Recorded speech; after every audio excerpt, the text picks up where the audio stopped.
আগের দিন সকাল সকাল এক চোখ ঘুম নিয়ে বেরিয়ে পড়েছিলাম কল্যাণী যাওয়ার জন্য।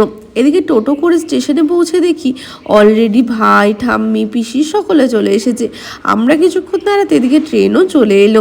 আজকে পুরো ট্রেনটা জানো তো ভাইয়ের সাথে আমার বদমাইশি করতে করতেই চলে গেছিলো।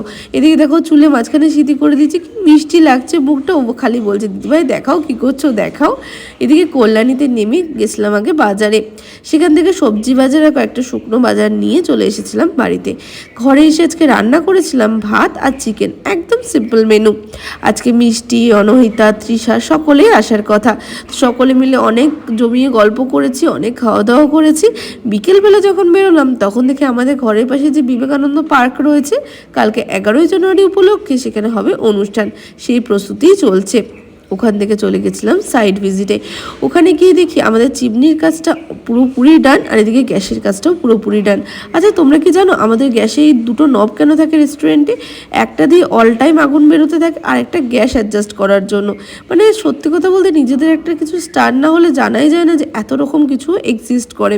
তো এখানে অনেক রকম ওভেন দেখার পর মানে সব কিছু একদম ঠিকঠাক আছে দেখে সবার মুড ভালো হয়ে গেছিলো। তো আমরা ডিসাইড করলাম রোল খাবো। কল্যাণীতে তোমরা থাকো, বাওয়ার্চি রোলটা একবার ট্রাই করে দেখো, খুব টেস্টি রোল বানায় ওরা। তো ওখান থেকে রোল নিয়ে নিয়েছিলাম। যাই হোক, এবার দেখা হচ্ছে তোমাদের সাথে আবার নেক্সট ব্লগে। টাটা।